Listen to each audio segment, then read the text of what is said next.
This is scorer training, looking at rules 25 and 26, the scorer and assistant scorer, and how to complete the score sheet. And we will focus mainly on the score sheet, but we'll also look at the rules. And if we get time at the end, there's a couple of casebook examples which show the sort of things that scorers have to put up with as they attempt to record the match. Now, the key thing with scoring is that you are part of the referee corps. You're a key part of the referee corps. In fact, it's safe to say that if you only had two people who were at a volleyball game, and one of them was going to be the first referee, then the other one being the scorer would be the way you would split the responsibility, rather than going for a couple of referees or anything else. So the scorer is there to record what's going on, and as you can see, you are clearly part of the team, and you are able to keep control of the game and enable the referees to do their jobs without having to worry about any of the technicalities that go with player positions, with the score, with the recording of anything that goes on the court, and in some cases the libero as well. But also you can see on the right hand side of the screen here, we have you have to have your wits about you, otherwise you might find that you've got a libero player standing on your table. So you need to have your wits about you as to what's going on around, and obviously in this case take evasive action. Although in this case it looks as though the player's just about to get thumped by the It seems that your screen is not sharing.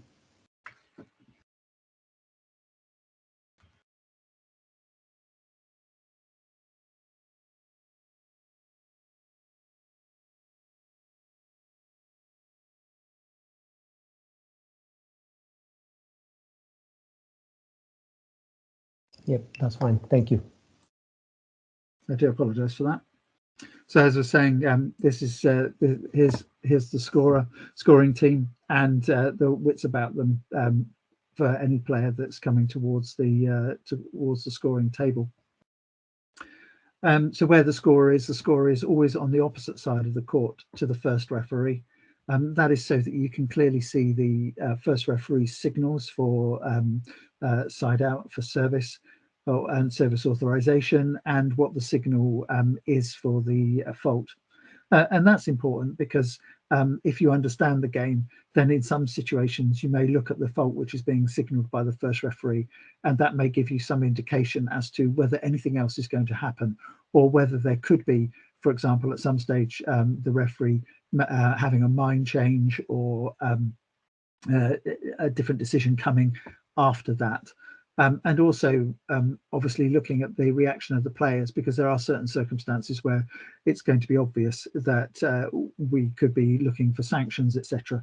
So this gives you the best view. So you're always opposite the first referee, and your contacting official throughout the game is always the second referee, who is stood in front of you, and you should have a good way of communicating with them. Obviously in international volleyball, this is through a wireless headset, but most volleyball will be done through verbal communication, and therefore it's always good to have a good contact with the second referee. So the rules of game say that the scorer's responsibilities are there to fill out the score sheet according to the rules and cooperate with the second referee, and that you should notify irregularities and give signals to the referees by the use of a buzzer or another sound device. It could be a whistle, on the basis of your responsibilities, and that predominantly is for substitution, announcing a substitution, and we'll come and talk about substitutions a little bit later on. The other thing you may need the buzzer for is to stop the match if any irregularity occurs, or the scorer is maybe slightly behind play, and there is no situation whereby you can easily catch up. You need to stop play so that you can rectify what may have happened before you then carry on, and it's very important to do so, because otherwise, if you want to try and make it look as though everything is seamless on your side and you can deal with these situations, you will generally get yourself into a worse mess if things don't stop and give you time to work out what has happened and what should be recorded. So the buzzer is there for that as well, and also to notify the second referee if the service rotation has not been followed. So before the match, the second referee should brief the scorer. And the whole point of this is for the second referee and the scorer to ensure that they are on the same page in terms of their understanding of what is going to happen. So what key things that they will be asking is, do you understand the score sheet? Do you need any help? Have you checked the team roster and completed the pre-match details before the toss? Do you understand the process for substitutions and what we expect? Are you going to time intervals? How are you going to deal with problems that may arise? And do you need extra steps to support them and check their work? And this happens at can happen at all games. So an immediate example for me is the match I did last weekend, where we had a scorer who was new to scoring in a National League match, and we needed to support each other in the very early stages of that match, because things started a bit too quick, and it was key that the second referee and the scorer in that situation communicated really well, so that we didn't lose track of where we should be right at the start of the match. And that is why the second referee and the scorer should have this conversation beforehand, just to understand if there is any support they each need from each other. So prior to the match, the scorer's responsibilities are to register the data of the match, i.e. Where it is, what the day is, who the teams are, record the rosters of the two teams, and then to get the signatures of the captains to confirm that the teams are correct, and the coaches to do so, then record the lineup sheets for the first set of each team, and also to note that before the start of the match, if you don't receive the information on time, then you're to inform the second referee that the data is late. So at the start of a match, you get that information at 12 minutes to the start. So as soon as the teams start warming up over the net in the official warm-up, then the lineup sheets should be submitted at that time. Now you'll immediately say, but that never happens, but that's when it should happen. Okay, so during the match, you record the points that have been scored. You control the serving order and indicate any error to the referees immediately after the service hit. So you don't correct the error or inform the referee until the ball has been served. And the reason for that is because after the service authorization whistle from the first referee, the team has 8 seconds to execute the service, and therefore they may realize they have the wrong server in that 8 seconds and be able to still execute the service within the time frame of 8 seconds, and therefore it wouldn't be a fault. So in those instances, you wait for the service hit before you indicate to the second referee that the team has committed a rotation fault. Okay, you're also empowered to acknowledge and announce requests for player substitution. And what this means that in current volleyball, the request for a substitution is made by the player entering the substitution zone, i.e. For practical purposes, stepping over the extension of the attack line into the substitution zone. And at that point, the scorer should press the buzzer to announce that a substitution request has been made. And you record the number of substitutions, all the substitutions and timeouts, and inform the second referee of the number of substitutions and timeouts when they're getting towards their maximum. So after the second timeout by a team in a set, and on the occasion of the 5th and the occasion of the 6th substitution, and you inform the second referee so that information can be relayed to the coach, so that the coach doesn't then make a mistake later in the set. And obviously you notify the referee of a request for a regular game interruption, i.e. a timeout or a substitution that is out of order. So for example, a substitution made by a pair of players that cannot be substitutes, i.e. a player that has already been substituted into the game and has left the court but trying to be reintroduced.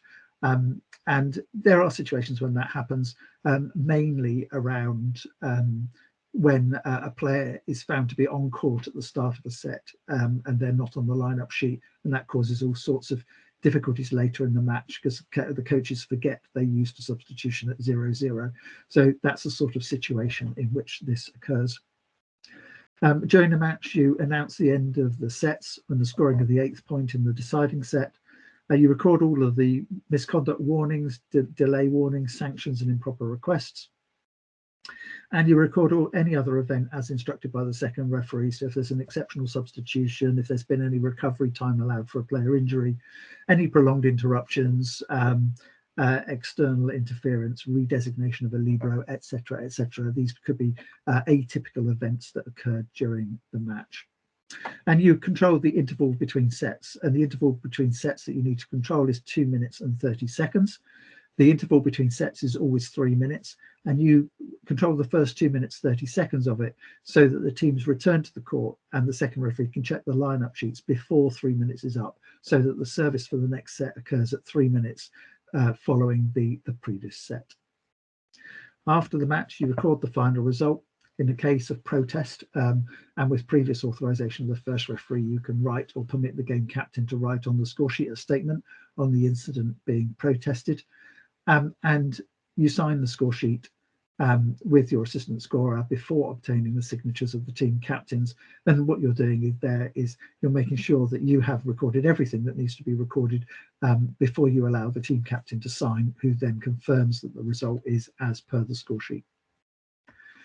If you're lucky enough to have an assistant scorer, then most of the time their function will be to you man the scoreboard. They can record the replacements involving the libero if that is required by the competition. And they should help the scorer do their work. So, for example, they can help the scorer look to see who's got the ball to serve. Is there a substitute coming? What the number of that player is? Whether that player has the paddle? Is the paddle number correct? All of those things, the assistant scorer can help you to control your work, and therefore it makes things easier. And one of the key things between assistant scorer and scorer is that the communication level is really high. I've mentioned most of those. The assistant scorer can do all those little jobs that may distract the scorer from the primary focus, which is recording what's going on the court. So let's get to the nuts and bolts of what we're here for, and that is how to complete the score sheet. So hopefully you've been able to download and print out a copy of the score sheet, but it's not necessary, wholly necessary for this. But if you have got one, then that's really good. What we're going to do is we're going to walk our way around the score sheet, and I'm going to show you. We'll go through one set of volleyball with some things happening in it and how we record them. We'll then show you how we did the 5th set, and then excuse me, and then we will talk about how we complete the score sheet after that. So the score sheet and how to complete it. We're going to look at the why and the what before the match, after the toss, during the match, substitutions, timeouts and substitutions. I think they might be in the other order. Sanctions, end of set, the 5th set, and the end of the match. And so why the score sheet? So it's a record of what's taking place, and it allows anybody who's looking at the score sheet knows volleyball to actually understand how the game flowed. It allows a check on the relative position of players, because you're controlling the rotational order. It prevents illegal substitutions. It ensures that the sanction scale is kept to, i.e. that the referees don't make a mistake and apply a sanction scale which is outside the rules. Keep a track of the libero movement if required. It provides, as I say, post-match feedback to the teams, and of course the rules do require a score sheet to be completed. So what's the equipment that the scorer should turn up for? So the first and foremost, you need to be there in plenty of time, because there is a lot of work that needs to be done before the match, particularly around recording the player rosters, particularly as you're writing them out, the pre-match detail, the referees, your name, obviously as scorer, and any line judges that are present. You should be obviously correctly dressed for whatever competition it is, if the competition requires scorers to be able to be dressed in a certain manner. And then it should make sure that you've got a couple of writing implements in case one of them runs out, of course, a ruler, and all sorts of things become a ruler. It's basically a straight edge. So you see all sorts of things being used as a ruler. A timing device with an alarm. Now, most people these days don't need a separate one, because most people have a mobile phone which provides you with a stopwatch, and you carry a stopwatch around with you all the time. So that is good enough. some spare lineup sheets, well, whoever's providing those, just to make sure that we don't get to a match without any, and a notebook or a pad or even a scrap of paper that you can just put next to the score sheet, so that if anything strange happens, you can just jot down the time, the score, and what happened, so that then if you have to put it on the score sheet later, you've got a record of what happened. And then anything else which helps you do what you need to do. So before the toss, what we're going to do is we're going to use this game, and this game is Sainsbury's School Games, a great tournament that doesn't have volleyball in it anymore. And what we're going to do is we're going to just use that as the name of the competition, but you can write any name here, so National Volleyball League or whatever it is. The first box that needs to be completed is there, obviously the name of the competition, and then the city of the venue. Okay, so this particular tournament was held at the England Institute of Sport at Sheffield. So the hall name is EIS and the city name is Sheffield. And we put those in clearly marked so that that information is recorded. The second thing is the city or town and which country it sits in. So England with a trigram, and all teams and countries have a trigram that identifies them within sport, and therefore if you write ENG, it cannot be confused with any other team. It is always, that always means England, and therefore as SCO would mean Scotland, WAL Wales, NIR Northern Ireland, and that would be Northern Ireland or NIR to anyone anywhere in the world. That is the trigram for that country. So therefore it's always the one here you put in is the correct trigram, and that tells anybody where the match took place. The pool, the date, sorry, let's go to the date next. So the date, and then the time, and the time is the published start time, i.e. the time that everyone expects the match to start. So it is the one that, if it's National League, it will be the time that is on the Volleyball England website as the starting time for the match. And then we have to put in the pool or phase. So in this one, it was a pool match. But if it was, say, you were in the National League and it was a women's 2 South game, then you would put W2S in that particular field. And then the match number. And obviously, competitions all have match numbers so that there is no confusion between whether a match, when a match is played, as to which match it was within the tournament. And this one is going to be match number 1. So hopefully all of those things are easy enough to complete. So we've now got some of the basic information that we require for the tournament and the score sheet completed. The next little row on that information is to determine what division it is. So is it men or women? And we put a cross. We don't tick, we put crosses. There are ticks on the score sheet, but mainly when you're marking something, you put a cross. And then the category is to determine whether it is seniors, juniors or youth. And this is based on FIVB understanding of seniority in competition. So in this case, juniors are older than youths, which may not always be how you probably think about it, but that is the way it is notated in volleyball. So this is a junior match. And finally, we have the trigrams of the teams. So there is no need to write on the score sheet the name of the team, because the trigram is there and the trigram is correct, then that is the trigram of the team. So in this case, it's England North, ENN, versus Scotland West, SWS. And there is no need to write England North or Scotland West anywhere on the score sheet because we have these trigrams.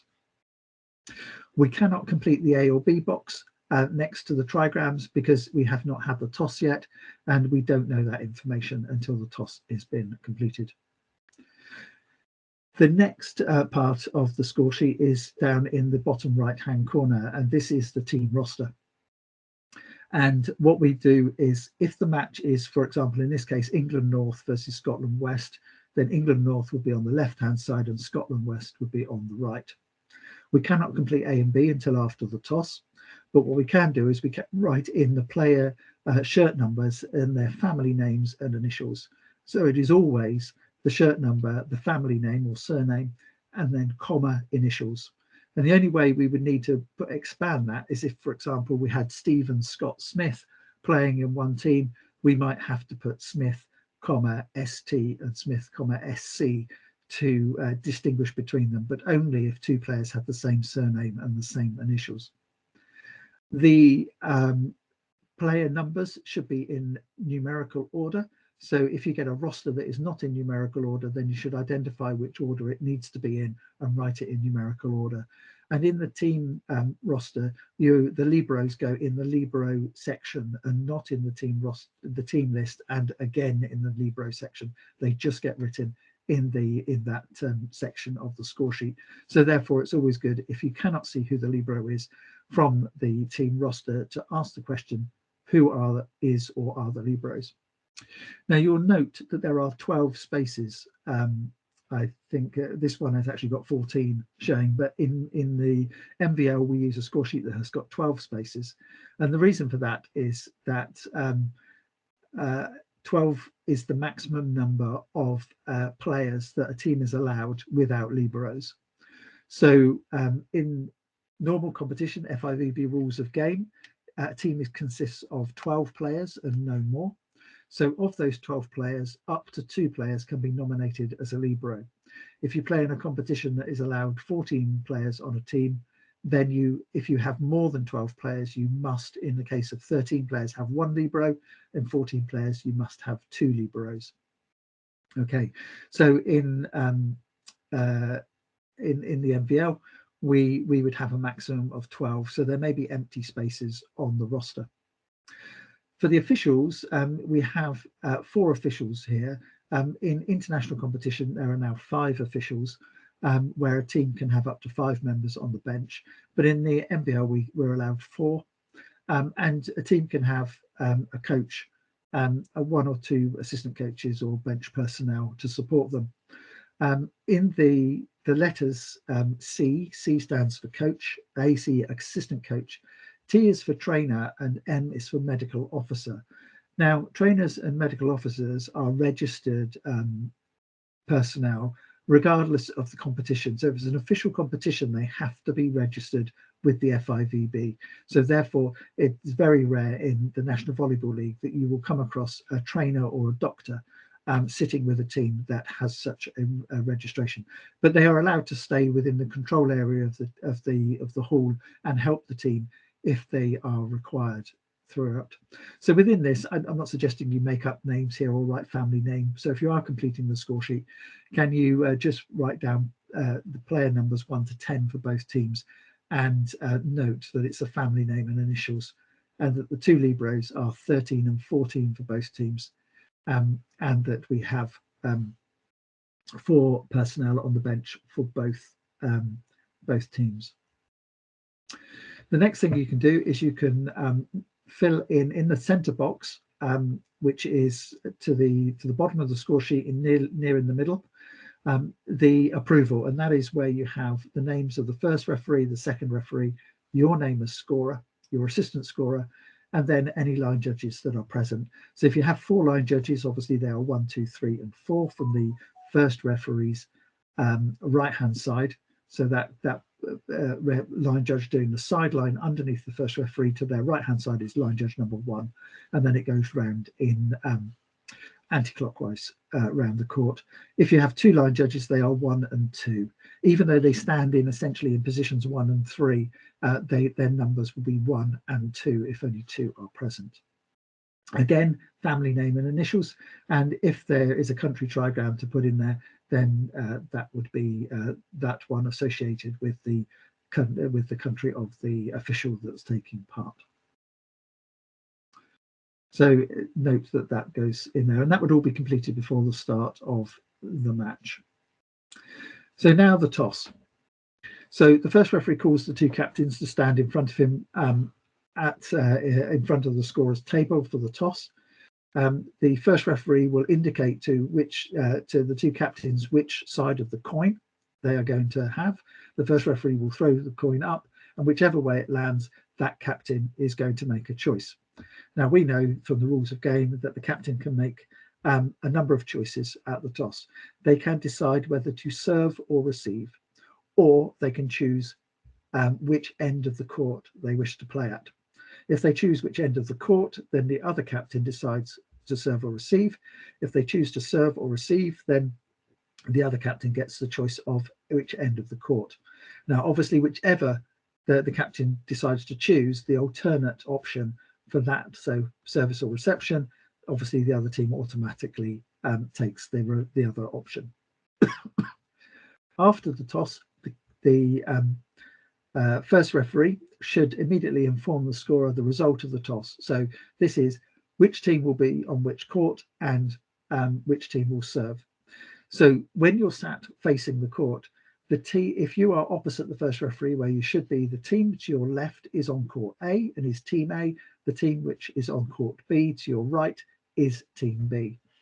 And this is important because when you're scoring, the score sheet is laid out so that always the team to your left is to the left side of the part of the score sheet that you're completing, and the team to the right is on the right side of the score sheet that you are completing.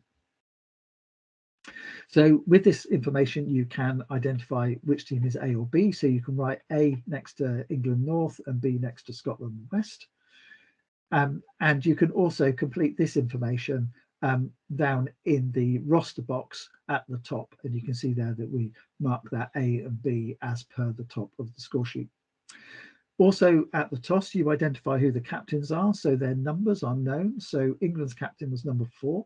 And Scotland West captain was number 3. So those two numbers are circled to indicate this is the captain of the team. And immediately after the toss, the captain must sign the score sheet. And as you can see, they sign at the bottom on the right, whichever side of the score sheet is their roster. And also the coach should also come and check that everything is written down correctly. And once that signature is on the score sheet, no changes can be made. So this is why it is very important that the coaches check to make sure that the names that are written down are correct and that the numbers of the shirts in which the players are going to play is written down as correct. It saves an awful lot of problems later. So we now know A and B again. So there's only one other area where we can now fill this in before the start of the match, and that is in the results box. So we know that team A was ENN and team B was SWS, and we can put those trigrams in there, in that section. Also, after the toss, we know who's going to serve and receive. Now, this may sound counterintuitive, but this is the international approach to scoring, is that you cross out what the team is going to do. Okay, so in this case, England North are receiving, and therefore we put a cross over the R, and Scotland West are serving, so we put a cross over the S. Okay, and to speed things up, we can complete sets 2 and 3 now as well, because we know that service will always be on court B throughout the first 3 sets. We don't know if there's going to be a set 4, so we can't go that far. But we could, if we wanted to, then write in A and B service and reception on the other 2 sets. Now, at the moment in the National League, where we're not changing ends, then you may have to remember that the service and reception actually will change ends because the team is not moving from court A to B for the second set, and therefore service will be the reverse in the second set. But that's only where the teams don't change ends at the current time. At 12 minutes to the start, remember I said that as soon as the official warm-up starts, the lineup sheet should be available to you. So the first thing you need to do is you get the lineup sheets for each team, and the lineup sheet is read anti-clockwise from position 1. So the lineup sheet goes 10, 5, 9, 4, 6, 2 for team A here, and that is the order in which you write them across the top. And it's always worth to double check that is that is the correct rotation order and you've written it down correctly. And also at the same time, you would check those numbers against the team roster to make sure that the numbers that are in the lineup sheet are on the team roster, and anything that is slightly obscure or you have a query, call the second referee and get it checked. This is because it's better to get it checked now than it is to find out that there's been a mistake made when we're into the middle of the set. And we put both teams onto the score sheet. You shouldn't write one team onto the score sheet before you have the lineup sheet for the other.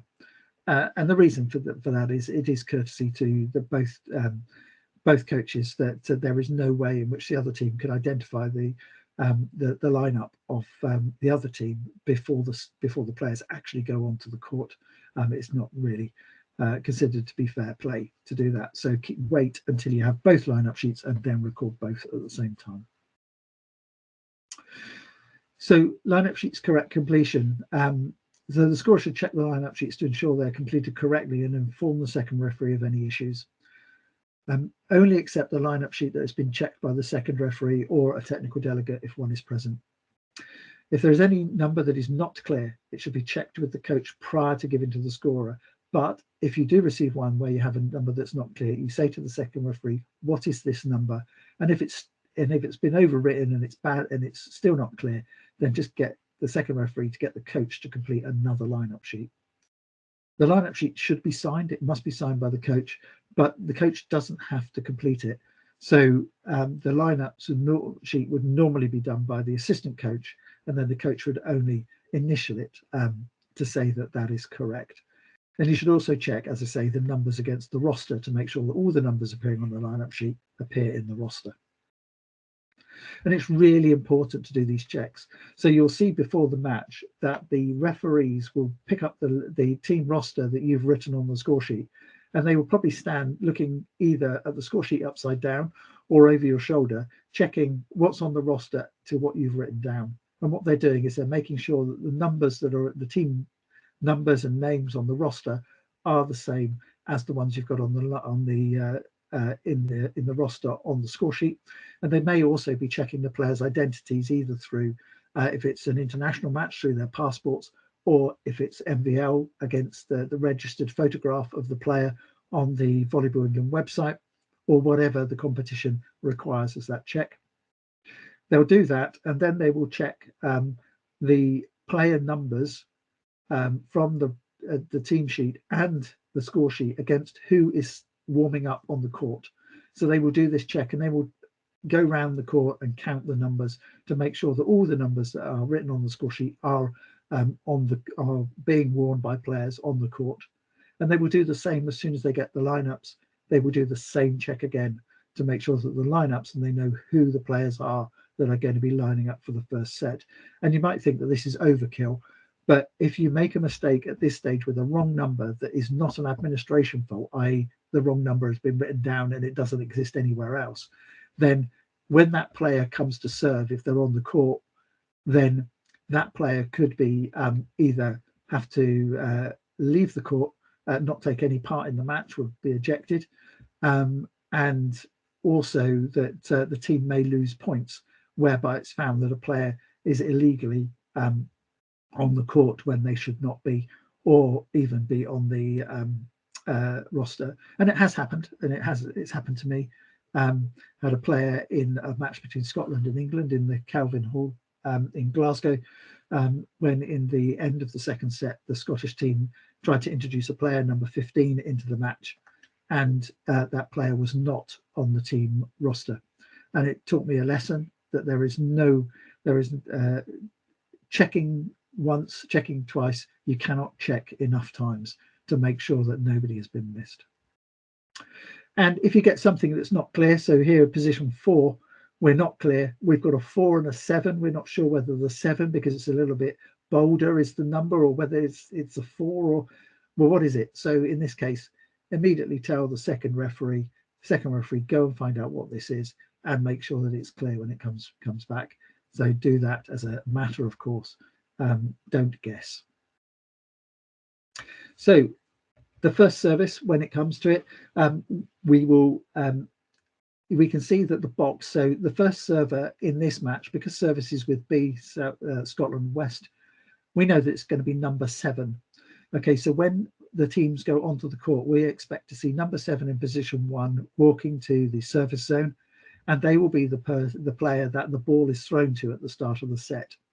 So we're going to do that check, and we're going to say, yes, we've seen number 7 has got the ball to serve, and we're going to put a little tick over the service round number in the top right-hand corner of the box.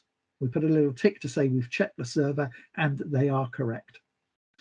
On the receiving team, the player that's in position 1, in this case number 10, is not going to serve until after the player in position 6, number 2, in 6 service rounds time.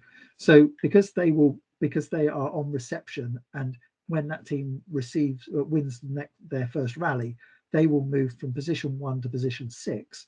They are not going to serve. The first server on that team was going to be player number 5, who is in position 2. And so, as we know, player number 10 is not going to serve in the first service round. We can put an X in that box to make sure that we have said this person cannot serve. And it's important to put that X in there, because if you make a mistake and enter the end of the first service round for the team receiving in under player position 1, then you will be out of your player rotations will be out throughout the set, and it may come to a point that you don't recognize that until later in the set, and it takes an awful lot of unraveling. So always remember that. The third thing you can do is to put the time that the match actually starts in the start time. Okay, in this case it's 14:30. They've started on time. So during the match, as points are scored, we do a check.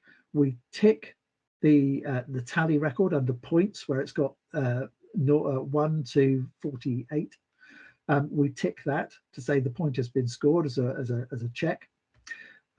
If the receiving team has won the rally, then we could close the service box of the team that served. So in this case, number 7 served the first point of the match, and they lost the rally. So we now put a 0 in that service round, and then we go over to team A, and we expect the player that was in position 2, which is number 5, we expect number 5 to go back and serve, and they've got the ball. So they serve, and it appears that they've hit the ball out. So their service round finishes straight away, and their service round finishes with a 1, because that's the point they won on reception. And we tick the tally for team B, because that's the point they've just won in that rally served by number 5 on team A. And then we check to make sure the second player from team B, number 3, who is now moved to position 1, is now ready to serve. And one thing you'll notice here, that when team B is serving, they will always be serving in the same service round box that team A has just finished. And this is because of the X that we've put in that first box. So if you ever think that whether you're correct in terms of whether both teams are on the right rotation, or you are recording the score in the right rotation, team B, if they're serving, will always be in the same service round box as team A was last service. And conversely, when team A is serving, as they started by receiving, they will always be 1 ahead of the team that started to serve. And that should tell you, this is what second referees know. Second referees can read a score sheet upside down. They're very good at it. And they can see by just clearly looking at that, that's one of the first checks you do. When you have a timeout, for example, second referee comes over and they peer at the score sheet. They're not checking to look desperately look for errors. They're just checking to see who the next server is, so they know which positions they're looking for. But also they're just checking that one. Are the right boxes? Have we got the right number of boxes? Are we looking at the right box? And that just gives them confidence that things are doing what they should be. So the score sheet. As each player goes to serve, just remember you're checking, is it the right player number? If it's the serving team that's just won the rally, it should be the same player as before. There's only need to cross off the 1 run on the tally. If it's a receiving team, they win the rally, and then you have to close the service box of the team that served and open the service box of the player that should be going to serve. Okay. If it isn't the correct server, we wait, and we wait until the service has taken place, i.e. the ball has been hit. We use a sound device, or we wave our hand and shout, "Wrong server," at the second referee to stop the rally. And the second referee will whistle, and they will come to you and ask you what is the fault, and then you will show them which player should have served and which player actually did serve, and then obviously that team will lose the rally, having committed the fault of rotational error. So to clarify, okay, if the serving team wins the rally, just cross off the next point. If the receiving team wins the rally, 3 actions to take. Update the service rounds box of the team that lost the rally with the current score, or award a point to the team that won the rally, and then place a little tick in the top right hand corner to note that you've checked who the next server is. So let's get to scoring the first set then. Okay, so if you are completing a score sheet, now's the time whereby we will just have go through some points as we go through the set. So the start time of the set is 14:30, which we've already noted. And we noted that B7 started the match with a service that was out. So we closed their service box with a 0, and we opened the service box of the player that started the match in position 2 on team A, and we tick the box to check that they have gone to serve. So player number 5 goes to serve for team A, and they lose the rally. So we close that service box with the number of points they've scored to date, which is 1. And we open the service box, we tick the tally on team B with a 1, and we open the next service box for team B. And we should see number 3. The number 3 serves 3 times, and they win each of those 3 rallies. Before the 4th rally that they serve, they lose. So we've ticked 3 more points on the tally for team B. We then close the service box with 4. I'm sure it's 4. We've only just started, so I can't get it wrong.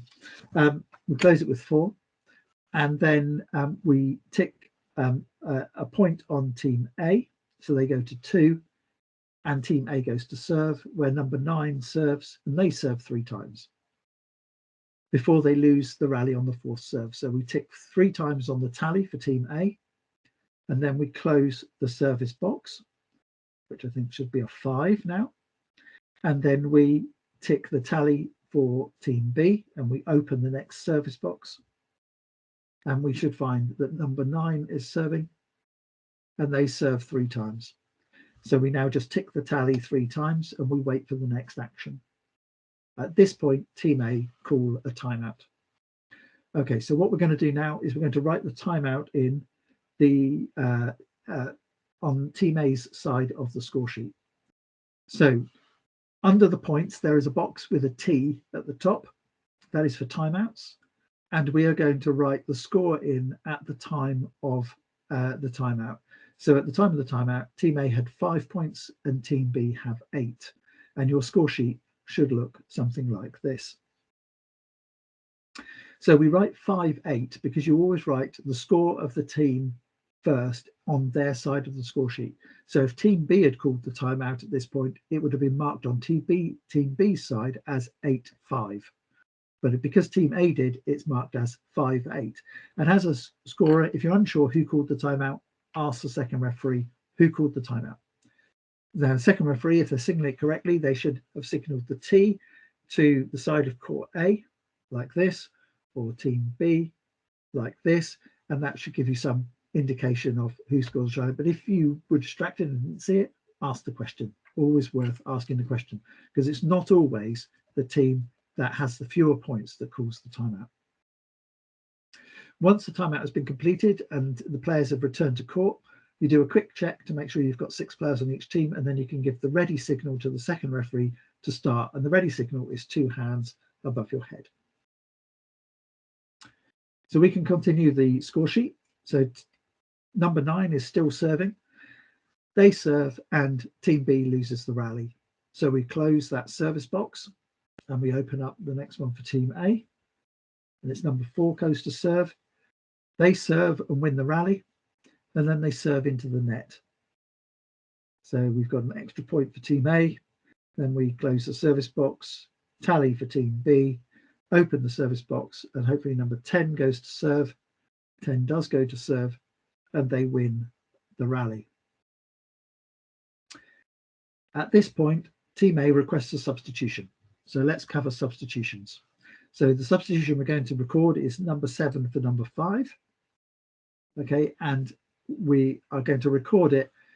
So on Team A side, we find number 5, who was started the match in position 2, and we write 7 of the player that's going to come onto the court underneath 5. And below that, we record the score at the time of the substitution.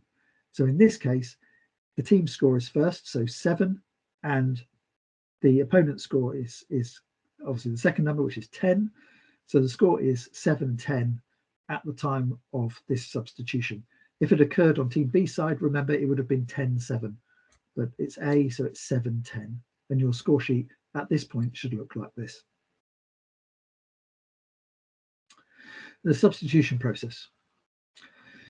The scorer should be alert to possibilities of substitute players being introduced. And you can do this by, sometimes you'll see the coach point at players in the warm-up zone, or they will assistant coach, or they will get paddles ready and give paddles to players. This all gives you information that there's going to be a substitute or substitutes coming.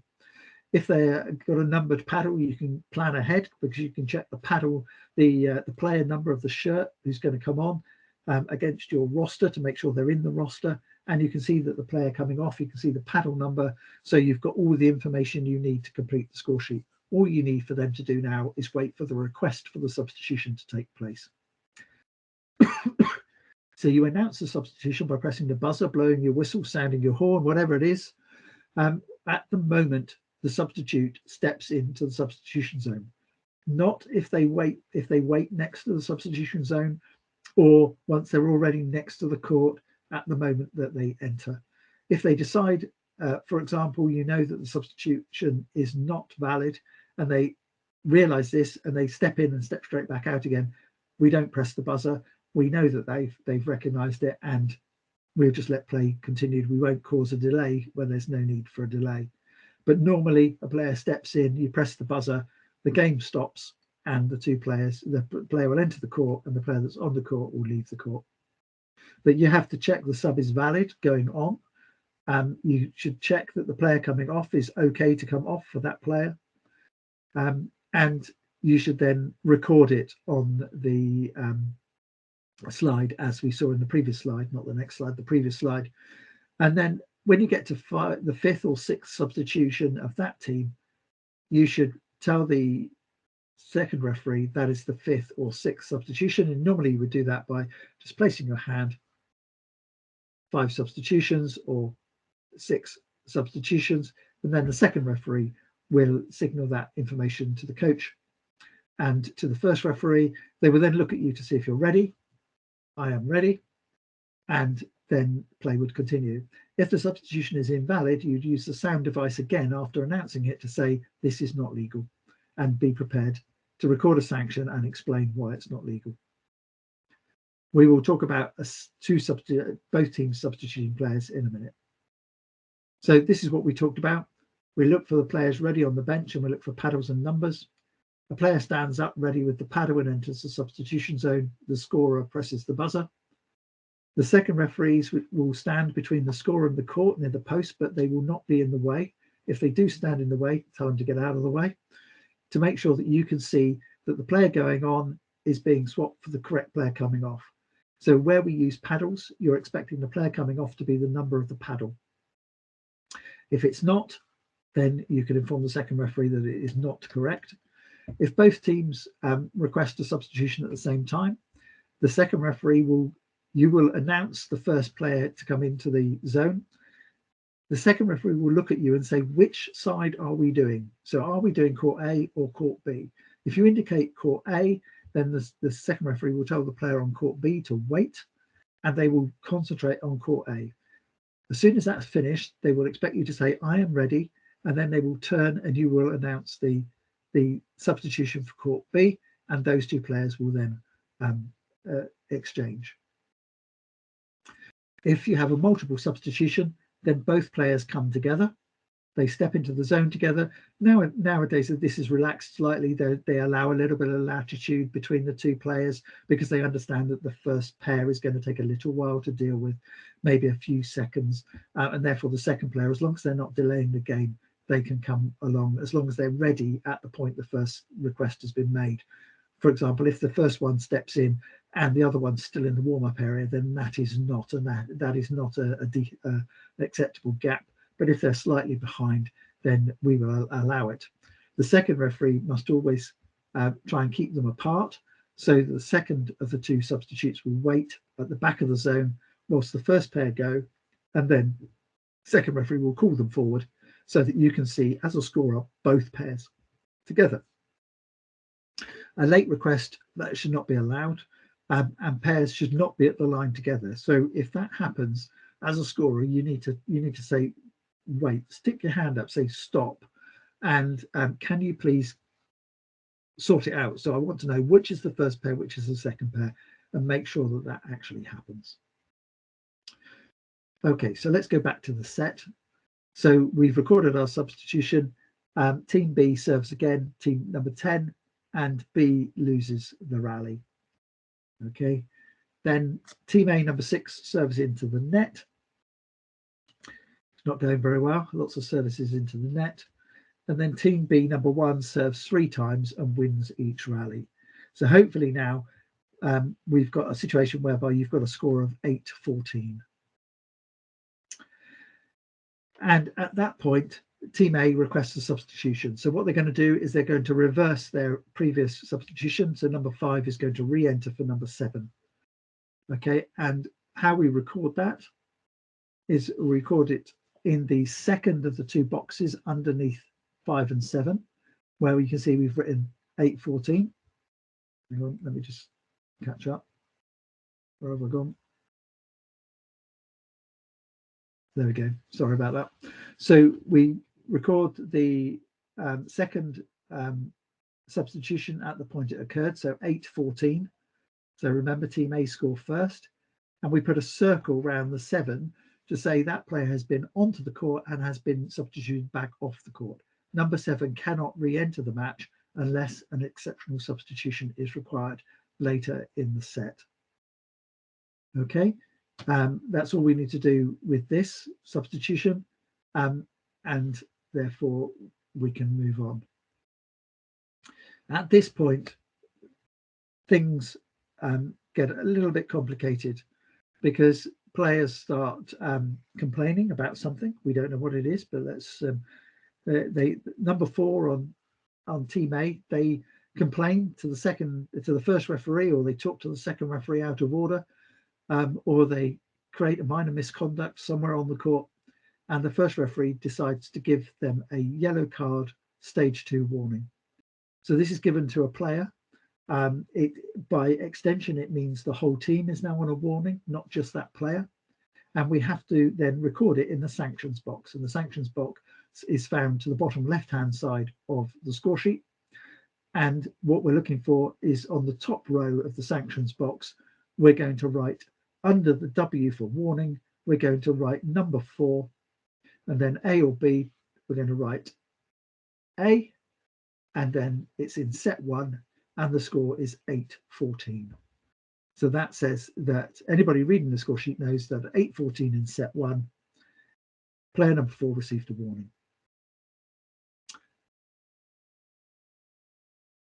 At the same time, number 5 on team A complains about the warning, and the first referee says, right, you can receive a penalty for a second case of minor misconduct, and therefore we have to write a penalty onto the score sheet. So in the line under number 4, we now go to the column which is marked with a P, and in the next available line we write a 5. We put team A, the set is still set 1 and the score is still 8-14. And that records that a penalty has been scored. We have one other thing to do, because when a penalty, which is a red card, is awarded, the team loses the rally and a point is given to the opponent. Now, in this case, team B were serving already. I think, yes, team B was serving. And therefore team B just get another point. If team A was serving, then team A would end their service round at that point, and team B, you would open a service box on team B, and the team B would rotate But we've got one other thing we have to do on the score sheet, is because a red card equals a point. So we have to record that point on the score sheet. And as you can see here, it's marked in red in a circle. It doesn't have to be in red, but it highlights it if it is. And it's a circle. So if you see a circle on the tally, you know that that point was a penalty point awarded against the opponent team. So we've got our penalty point, which is the 15th point of the set. Okay, so the score has now moved on to 8-15. So at the same point, Team B then delays a substitution, which is rejected, and they receive a warning. So they've received a delay warning for delaying the game by delaying a substitution. And because they delayed the substitution, they're not allowed the substitution. So all we have to record on the score sheet is the delay warning. So back under W, we write D in the next line. It was Team B, set 1, and the score is 15-8 to Team B. Now this is a warning, and this stays in place for the rest of the match.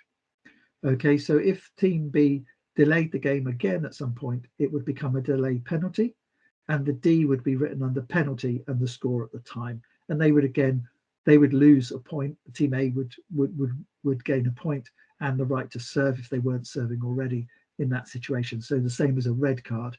And this is signified by a red card shown to the wrist. So a delay warning is a yellow card to the wrist. A delay penalty is a red card to the wrist.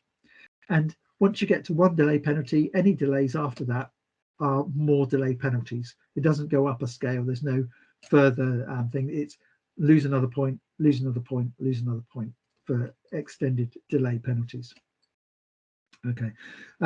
We're not going to, at this point, go through an expulsion or a disqualification, but the key differences here are that with an expulsion, you write the player's number, and obviously the details, but there is no point awarded to the opponent team.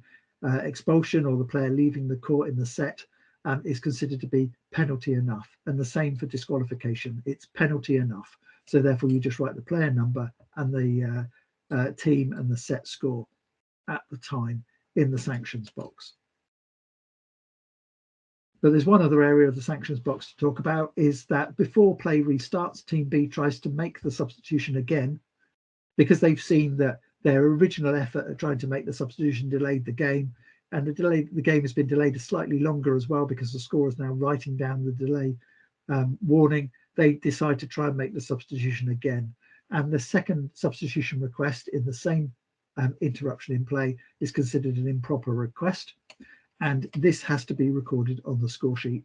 So in the sanctions box again, right at the top, there's a very small box that says improper request, Team A or B. You can only make one improper request in the match. And so as soon as it is made, all that happens is the team that made the improper request, and the eagle eyes amongst you will notice that I've marked it on Team A when it should be on Team B.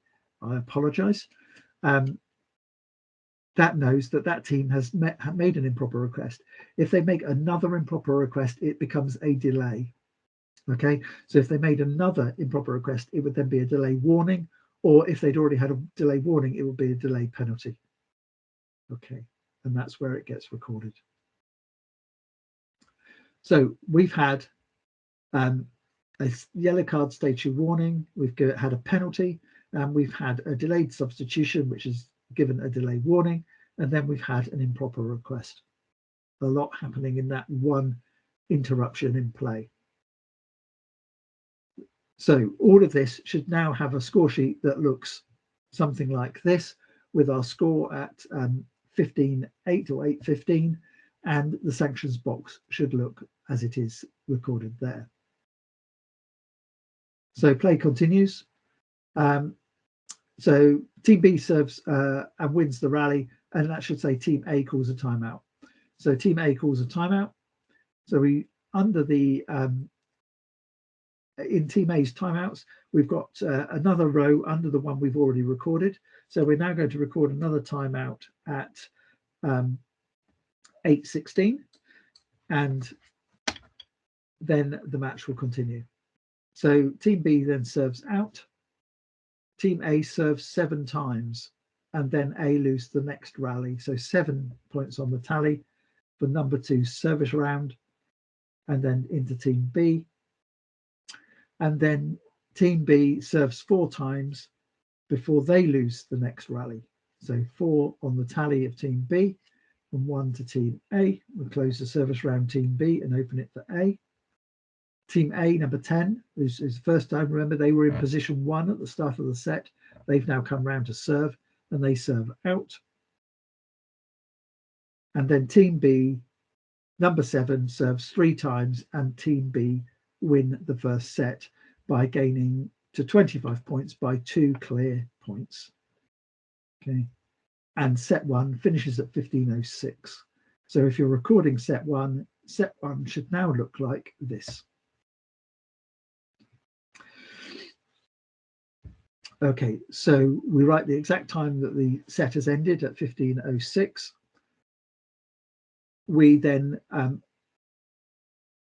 cancel all of the points that have not been used by way of this little hourglass cross, and this is where you need your straight edge. And if the set is won by the receiving team, then the last point must be recorded and circled without crossing out the service round number, because they won it on reception. If they won it, if the team that won the set won it on service, then they would have a little tick in the box. So you can see that 25 is circled and there's a tick in the box, and that team A, their last service round was 17 with a tick in the box. So they lost the final point of the set whilst they were receiving. And that is what the end of set should look like. So you get a little bit of time. You've got 2 minutes 30, which you've started your stopwatch on. And what you're going to do next is you're going to write the end of set details in the results box in the middle of the bottom of your score sheet. And this is just a tally. So where we've got team T, that's the number of timeouts. So team A had 2 timeouts. The number of substitutions, they had 2 substitutions. The W is for won or sets won or lost. So you put a 1 in there if the set is won. If it's lost, it's a 0. The number of points that the team won in the set. So team A scored 17. And then the number of minutes for the set. So the duration. So it started at 14:30 and ended at 15:06. So that's 36 minutes. Then complete team B's information. They didn't have any timeouts, didn't have any substitutions. They won the set and they scored the 25 points. And so that the results box is now complete. So now you're waiting for the lineup sheets for the second set. Okay, so what we're going to do is we're going to jump to the 5th set now, because we're not going to go through the same thing again for another couple of sets. So the difference in the 5th set is that we know that at 8 points, the first team to 8 points, the team that is on court A will move to to become the team on court B. Okay, so why you've got 3 boxes there is because the team to your left on court A will at some point change ends and become the team on court B. So as I said to you, that you will always face the game with the team to your left on the left box that you're completing and the team to your right on the right box that you're completing. So when you get given the 5th set lineups, which will be after a new toss has taken place, the first referee will tell you the result of the toss, and you can't complete anything until you know the result of the toss. In this case, team B have decided team A have decided that they won the toss and they are going to serve, and that team B have decided to take court A for the first 8 points of the set, or the first to 8. So what we can do is we can write team B on court A, so SWS and B, and we know they're going to receive, and team A is going to be to our right hand side on court B, and we can write that in, and then we get given the lineup sheets and we write those in as recorded. Now we know that the team A is going to swap to the other end of the court, so we can duplicate team A's lineup in the other points box. So 6, 7, 3, 9, 10, 1 can be replicated to the right hand side. We know that team B is receiving, so we can cross through the first service round box under the player at number 1. And we are going to expect number 2 for team A to serve the first point of the set. The set is going to start at 16:17, so we can write that in the set start time, which is always 3 minutes after the preceding set finished. Now, there's a lot to happen in the 3 minutes before a 5th set. Okay, so things have to be rushed because obviously the toss needs to take place. The team captains have to inform their coach as to the result of the toss so that they complete the lineup sheet correctly. The second referee has to get the lineup sheet back to the scorer. The scorer has to fill it out as it is here and then get ready to start. And you've got 3 minutes to do that in. Okay. When a team reaches 8 points, the team from the court A moves to court B. So what we do is we write the number of points that team has got at the time they change ends. So in this case, team B has got to 8 points first. So all the points are ticked, and if you're following this and you want to write it down, the first service round was they won. Sorry, don't worry too much about the fact that, because I've just realised schoolboy error. The scores are the wrong way around here, but don't worry about it. It's my mistake. So team A has got to 8 first. There, in the previous slide we said that team B were receiving, but here we've shown that team A were receiving. So I apologise for that minor error. But the principle is that the team moving from court A to court B, we write the number of points they scored at the time, and then we carry on the set. So we cross everything through down to 8. So we're going to start the tally at 9 on the right hand side, team B, and team A we will just carry on as they were, because then they've now moved from your right hand side to your left hand side. So now effectively you've moved from the left side of these 3 boxes, left and middle, to middle and right. And that's what you're going to focus on. So what we do is we don't carry over the points that were scored by team B on the left hand side in the 2 service rounds. There's no need to do that. We just carry on from 3, position 3 and player number 3 and their service scores as we go forward. But we would carry across substitutions and timeouts, because otherwise it gets confusing when you're trying to make sure that a team doesn't exceed the right number. Okay, in this case, team B wins the set 15-12. They win the match 3-2. The set finished at 16:31, so we write that in. We circle the final points of the set, and then we go to the results box and we fill in that detail in the bottom line in set 5. And as you can see, we've completed our sets box here with sets 2, 3, and 4. And then the last thing we have to do is at the bottom line of the set box is our tally. So this is the sum of the numbers above. So during the match, team A had 9 timeouts, 7 substitutions. They won 2 sets and scored 98 points.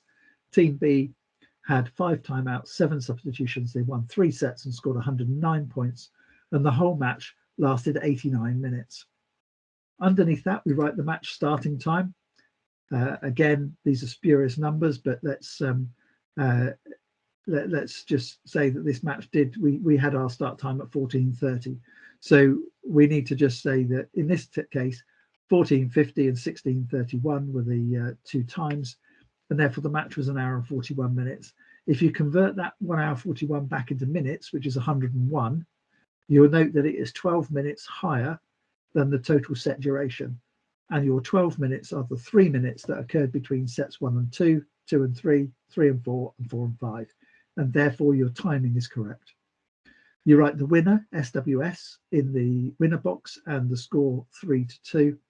You don't have to write the 3 because obviously every team scores 3 to win. And then the score sheet is ready for you to sign. So you would sign it first, or the assistant scorer signs it first, then the scorer, then the 2 team captains, then the second referee, and then the first referee finally. If there's anything to write in the remarks box at this point, you'll be instructed to do so by the first referee, who may even tell you what to write.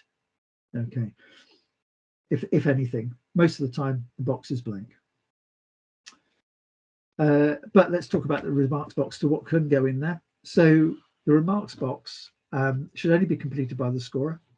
Do not allow anyone else to write on the score sheet.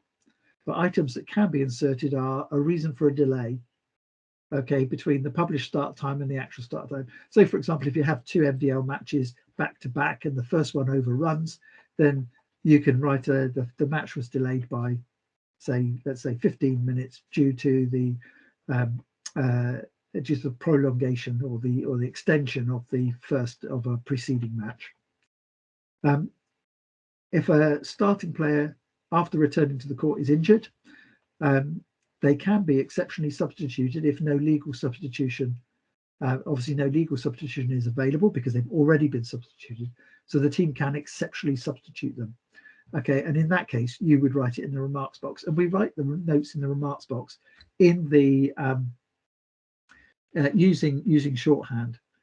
So here for exceptional substitution, we can write X sub A for team A, number 9 for number 11, and then a 1 and 12-16 just says set 1, 12-16. That's all that needs to be there, because anybody that's reading the score sheet will understand what that means. We also have a protest if any of the team captains protests against the application of the rules of game. And also, if there's an injury that requires a stoppage in play, for example, you have to get medical attention before the player can be moved.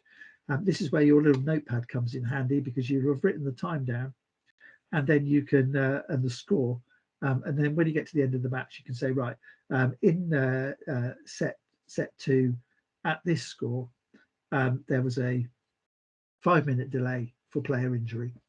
Okay, and that's all you need to note in the remarks box. So those are the sorts of things that could be put in the remarks box. In the NBL, obviously, we put in the most valuable player for the match. Other issues. Okay, the scorer times technical timeouts if they're used, and pretty much the volleyball is moving away from technical timeouts. They're not used in CEV and European competition. They are still used by FIVB, but they're cutting them down to 1. But where they are used, the scorer announces their start and end. Okay, so you press the buzzer at the start. Immediately, the requisite number of points has been reached for it to take place, and then you use your stopwatch and you announce 1 minute from that as the end of it. The scorer times the set time, 3 minutes, okay, and announces when this has reached 2 minutes 30 seconds, which signifies the teams have to return to the court. The time between sets is always 3 minutes, okay, unless there's a reason for a delay that would be recorded in the remarks box. And always remember to report the 5th or 6th substitutions and the second timeouts to the second referee when they occur. If you are not sure or behind play at any point, stop the match immediately. Cannot stress this enough. If you are unsure of any situation, just say to the second referee, stop, and they will stop the match. And then you can work out where you need to be, whatever you need to do, and then say, fine, we can now carry on. Do not try to catch up or correct a mistake whilst the game is going on, because something will happen. For example, you're looking at the score sheet at the time when you miss the fact that a rally is finished, and then a player serves the next rally, and you look up not realizing that you've missed a complete rally, and it may be that the other team is now serving, so you're not sure who has done what or what the score should be. So in those situations, always stop the match and seek support or help or time to rectify what's gone on. This is a couple of incidents here. So these are casebook examples, and I just wanted to show this one because this is the sort of thing that can happen when you have two substitutions coming together. This is in the Men's World Championships in Milan in 2018. So you can see that Netherlands have a substitute and the player's gone on, but at the same time Russia have done a substitute and the two players have switched, and the scorer was probably looking at Russia and didn't notice the who the Netherlands substitution pair were. And this is with electronic scoring, so they're not doing this manually, they're just double checking who is the player who's now at 1. And the second referee here is waiting, giving them time to catch up, giving them time to correct it, to make sure they know who is on the court and who has just come from the court. Okay, and the second referee will check that. They're just making sure the scorer is happy, because they don't want play to continue if something is wrong. And as soon as that's done, then they can continue. So in the casebook, there are a number of, we've got a little bit of time. So I'm just going to quickly go through the casebook examples when we talk about the scorer. These are for your help, and then we'll ask them any questions that are arising, and we'll cover some questions. And so I won't go through these too slowly, so we want to have the time for your questions. As soon as the player hits the ball for service, the scorer signaled wrong server or rotational fault to the second referee who stopped the game. Is this the correct action? Absolutely. They've waited for the ball to be hit for service, and then they've signaled it. Not before. They've waited for the service to actually be a fault before they've signaled it. So yes, absolutely the correct action by the scorer. Can a team request a substitution before and after a timeout taking place in the same interruption in play? So as a scorer, this is one thing that you will note as to what can and cannot happen. So this is a casebook example with a video. So this occurred between Navarre and Kazan in Champions League. Okay, and we see before the timeout, we see Kazan introducing player number 10 here for player number 9, Nikola Gribic there, who's coming off. And they're just checking who the captain was there. You saw the second referee come forward. He was asking who the captain was. And as soon as that substitution took place, there was a timeout called. And immediately the timeout finished, Kazan have tried to make another substitution because they forgot they made one before the timeout. Okay, so requesting a substitution before players restarted. And in that case, they delayed the game, so they received a delay. Okay, but if the player had been waved away quickly and there'd been no discussion about it, then it might have only been an improper request. But as a scorer, you would have noted that the score you'd got for the last substitution was the same score that you'd had for the timeout and was still the current score. So you would have been able to say at that point, this substitution is not possible because we've already had a substitution at this score by this team. Okay, so that's one where the scorer can certainly support the referees. Okay, so the team captain is injured before the start of the match. How should the situation be handled? Now, we said that once the team roster had been signed for, there can be no changes to it. So if the team captain is injured before the team roster has been signed, then all the team has to do is identify another team captain and present that team captain at the toss, because you won't have circled the player number until the toss has taken place in front of you. If the injury occurs between the toss and the start of the match, then that's just unfortunate. And the team will have to identify a game captain. They may have to do a substitution at 0-0 if the team captain is on the court, because they'll have to substitute him out of the position that he was put on the lineup sheet for. And they will then have to introduce a substitute and identify the game captain. So it really depends on when the injury occurs. Also, the team captain could, for example, still return into the match if they are not the team captain at the toss. Then they can be introduced as just a regular player. If they were the team captain at the toss, when they come onto court, they would assume the responsibilities of the team and game captain. A coach made a third request for timeout and was granted by the second referee. At the moment, the scorer realised it was the third timeout, i.e. you had no boxes left to fill out, or you just looked at the second referee and said, only a few moments ago, I told you they had already had two. And therefore, you notify the second referee that this is the third timeout. We actually have a video of this happening. This is Hungary versus Romania. And I believe that it is Romania in this position who've hit the ball out. The score is 12-10 to Hungary, and they call a third timeout. So things had obviously not been going very well because they've already used 3 timeouts before they've got to 12 points in the set. So it's not been going well for them so far this set. And that's probably why the coach forgets that he's already used two timeouts by the time he's got to 12 points. And because all the players have left the court, it's a delay. Okay, it's a delay because they've had 3 timeouts. They've already had their 2 timeouts.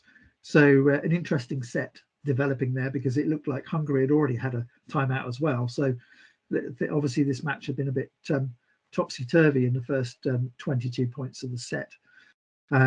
So in that case, if the second referee had noted it was the third timeout, they could have waved it away without stopping the match, and the team would have completed an improper request and not a delay. So it's key, the second referees need to be on top of this, but as a scorer, it's your job also to make sure that these things aren't allowed to happen. So you inform the second referee that they've already had the requisite number of timeouts and therefore it can't happen again.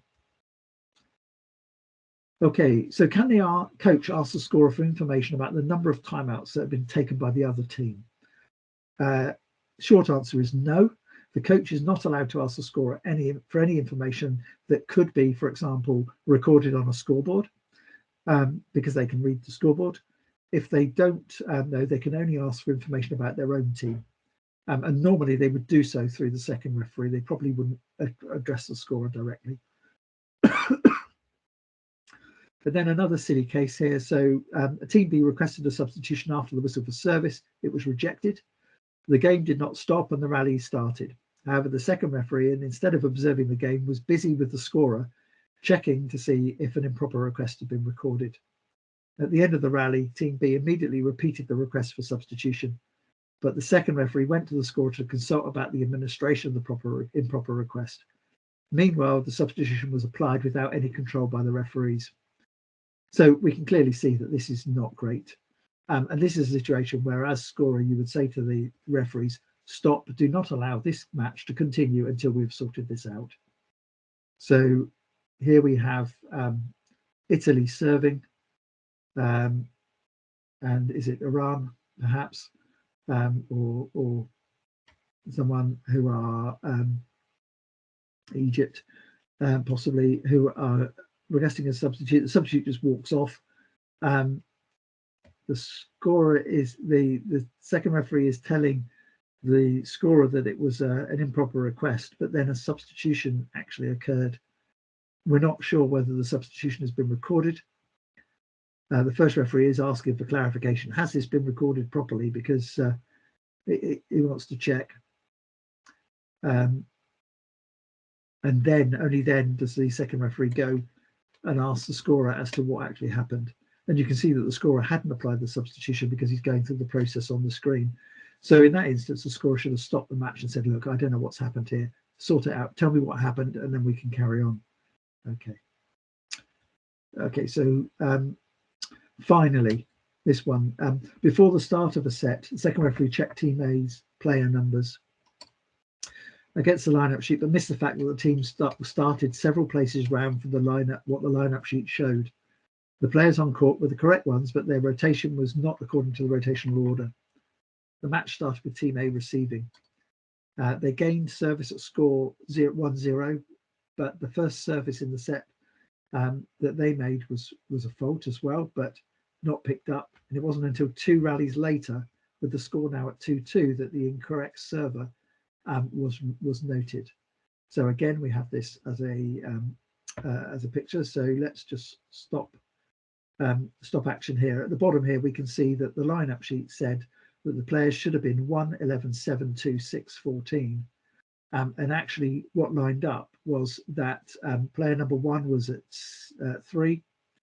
And then we had 11, 7, 2. So they are 2 rotations on from where they should have been, as according to the lineup sheet. So when they won the first rally, in this case, they won it on reception. The player that should be serving now is number 11. So as I said, the scorer should now check who has got the ball. It's clearly number 14. So they've got the ball and they're going to serve. So as soon as they hit the service, there should be a buzzer from the scorer, and nothing happens here. So the ball is hit into the net, and therefore we then have the reception where player 14 is still at 1, when it should be player number 11. Okay, and we get a rally. So the situation we've got at the moment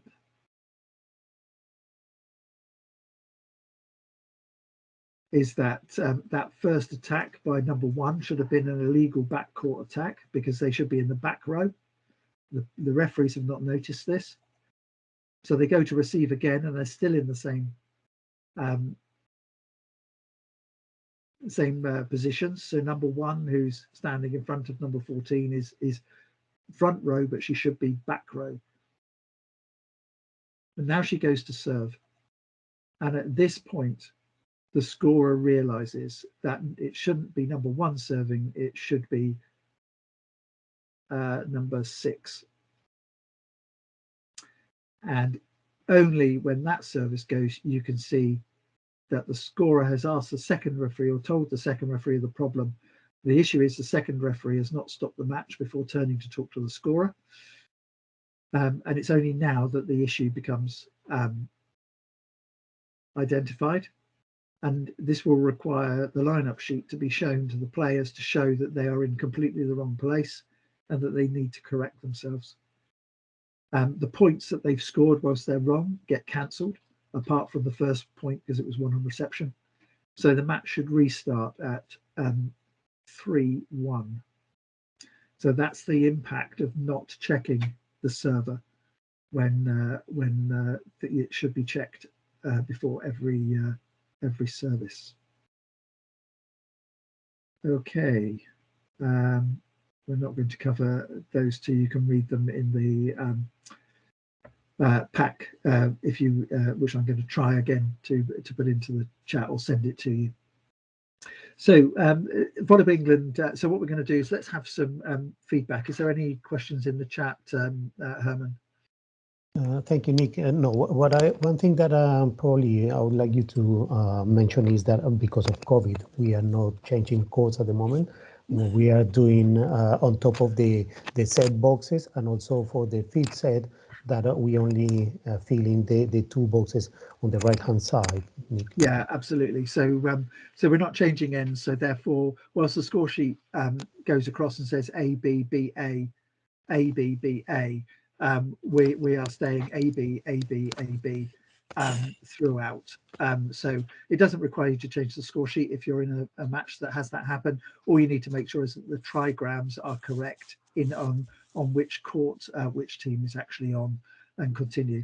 And we expect to continue this until the end of this season. So we wouldn't expect that guidance to change now until the beginning of next season. And next season, let's hope we're in a much better place than we currently find ourselves. Thank you. The other thing, Nick, that I clarified is that not necessarily the home team is always on the left, because, for instance, last week I was refereeing a match where the home team was the visiting team because it was a rearranged match.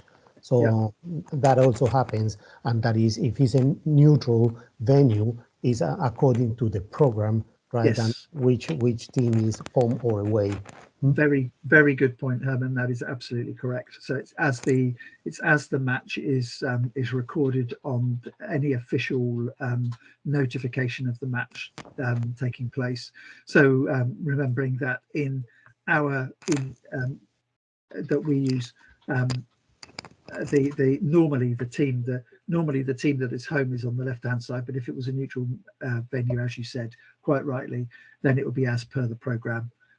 Obviously remembering that if you're watching American sport, then the team that's at home is always second on the it's always this team is at the other team, so the away team always comes first in American sport, but we don't use that. Obviously home normally to the left, away normally to the right, unless they're at a neutral venue or it's a rearranged match when you go by the program.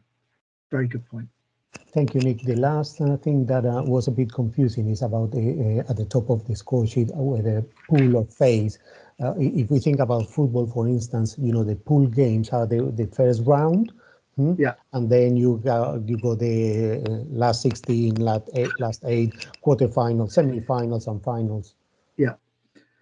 So if it's for example, in this case, that would be in England, in the Volleyball England competitions, it's that sort of match as to whether it's a quarterfinal or semi-final is not recorded on the score sheet, because the match number signifies whether it is at what stage of the competition it is. So, for example, if it was a men's cup match and the pool or phase would be M Cup for men's cup, then the match number would signify where you were in the tournament. So it might be that the semi-final was match 67, for example, and just by simply seeing M Cup 67, you'd know that this match was towards the end of that tournament.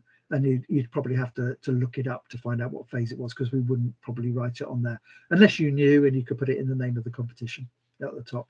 We wouldn't write it anywhere else. But yeah, it's always find out what that is, because most matches have a designation. So as I said, my example was Women's 2 South. So if it was Women's 2 South match number 21 on the Volleyball England website, it would be down as W2S-21, and on the score sheet it would be pool phase, which would be W2S, and then the match number would be 21. Thank you, Nick. That's all from the chat. So if you want to open the floor for questions. Yeah, that's great. So has anybody got any questions they'd like to ask? Yes, Nick, is Clive. If I could just ask a couple of minor questions. Yeah, sure. Would be great. Just the substitute positioning. I did see it on the diagrams where you have player coming off nearest the bench side and player coming off nearest the net side. But I mean, I still seem to find them either left or right as different matches. But it is set, is it, to player coming on is nearest the net and player going off towards the bench? Or doesn't matter? it doesn't matter as long as they're clear, but it's not normally that way round. Yeah. So you would expect the player that was coming on to go nearest the net, and the player coming off would be the other side of them, and that kind of helps the scorer, because they're the one that they're looking at is going onto the court. They look at the back of the one going onto the court in front of them, but it doesn't really matter. But most players do it that way round. On the lineup sheet presented by the coach, do they particularly need to circle or should circle the captain on that lineup sheet? I didn't see it on your thing. No. I might have missed it. No, there's no need for them to circle the captain on the lineup sheet, because the captain is should be identified. If the referees have done their job properly, they should be identified by a line under their number, and obviously they would be circled on the score sheet, so we know who the captain is, and therefore there's no need for the coach to circle a captain. If you know when you get given the lineup sheet, as a second referee, the captain is not on there, then you would ask the question of the coach before the start of the set. Coach, I notice your captain is off the court. Can you tell me who is going to be game captain? And you would get that information at the start of the set, so that you can indicate it to the first referee. The scorer really doesn't need to know that information, so therefore there's no need to write it on the lineup sheet. But some people get in the habit of doing it, and if they're in the habit of doing it, then it's not wrong. It's just, it's just another line on the lineup sheet that might obscure what the number is. So I know from a second ref point of view, if you get it and it's highlighted, it's useful. If it's not the regular, the listed game captain. But yes, I understand. Amused me on this one. Coaches or captains asking to check scorer at the start of service. That's okay, is it? The request for the correct should be the game captain. So the game captain should ask the question. Now they should theoretically ask the first referee, who will normally indicate the second referee, because obviously the first referee most of the time doesn't know what that information is. They just won't have and if they have been tracking it round, then they don't want to make a mistake, so they always defer to the second referee and the scorer. So sometimes the game captains ignore the first referee completely and go straight to the second referee. it's not a situation that you would penalise the captain for not for talking to a second referee for. You would just let them get the right information. So but they can ask the question. That's the main thing. They can ask the question, yeah. But if they abuse that information, so for example, they kept asking, "Who's the server? Yeah. Who's the server?" In that situation, you can tell that the whole process is probably to slow the game down, and therefore, as the first referee at that stage, you might step in and say, "Look, come on, captain, you've asked us a number of times. Don't you know what rotation you're in? That you're now delaying the game. Here's a delay warning. Try and remember." And at which point you'll get all sorts of pleading from the game captain as to why they don't want to be wrong and all this sort of stuff. But yeah, good point about they can ask, but don't let them abuse the process. And last one from me, slightly, it's all related, but medical timeout. So have they got to use their timeouts for? I had it at the weekend actually. I had a blood injury. Which was one thing, and at that point of a substitution, but also the medical time. Do they have to use their timeouts first, or if it was an injury, can they just ask for a medical timeout? Or no, injury seems to override the lot by the look of it. But. Yeah, so if it so there's a scale. If the player cannot be moved, then the player must be dealt with in situ. Okay, so sprained ankle sort of thing, you wouldn't move them until somebody had assessed as to whether that player was okay to move, for example. Now, if they cannot continue to play, then the team should use a legal substitution to substitute the player, or alternatively, they can use their timeouts to give the player more time to recover if they want that player to definitely be on court. What, as a referee, you can't do is allow the player to stand there for as long as they like, working out whether they are fit enough to play and delaying the game until at which point they decide they are fit enough to continue. But you shouldn't be overly quick to get the coach to substitute a player, because their initial reaction is, "What's happened to my player? I'm concerned about my player." But once you know that what the injury to the player is, then you can say to the coach, we really need a substitution here so that you can provide proper medical assistance to your player off the court. In that situation, you'd ask for the substitution. At which point they can say, no, I'm going to take a timeout so he can recover. You only give the player injury or recovery time if there is no other option available. So, for example, the team has 6 players and a libero.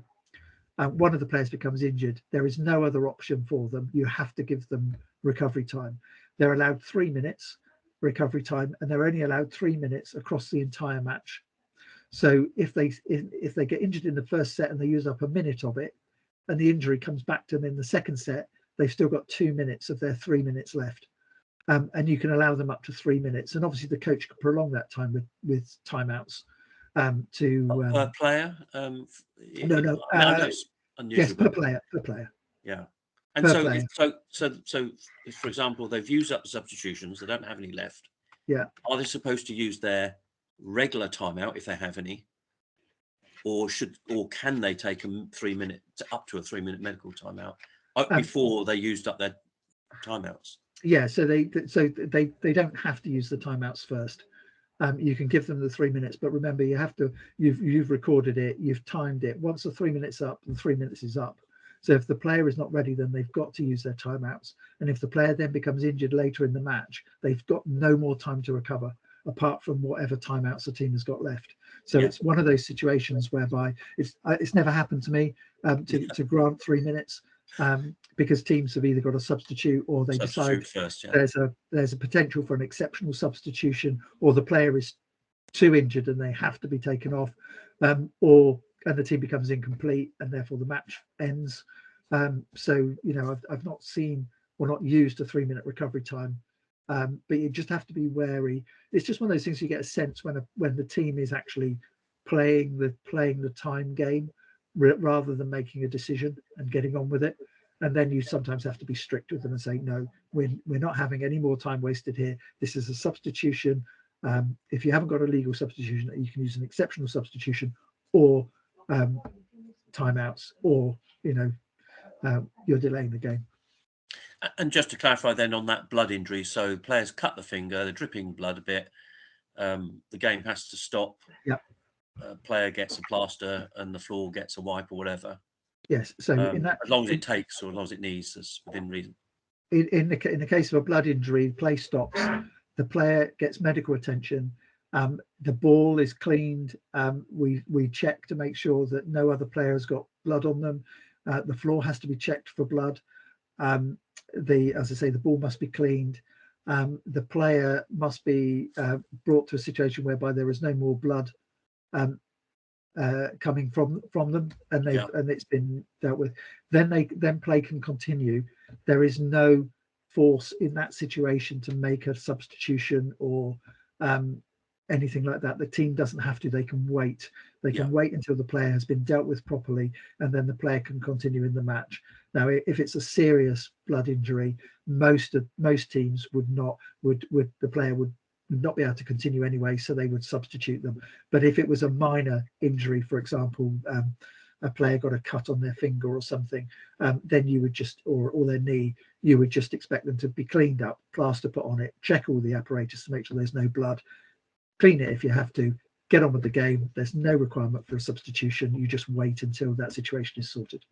And leave both teams on court, just waiting for a moment or two, hopefully. Yeah, if it's prolonged, then the team might grab a ball and start hitting it around. But hopefully you wouldn't get that far. If you did get that far, then you might just be saying to the coach, I don't think this player's gonna be ready. So can we look at other options? Yeah. But in that situation, you would just kind of say to them, "Oh, look, we'll wait for you, but don't take excessive amounts of time, because And this is one of the things where the scorer would be making notes, writing down the time, writing down the score, writing down blood injury, and then working out how long the game was stopped for it. It's happened in national final. A couple of years ago, it happened where one of the players cut their finger and there was blood on the ball.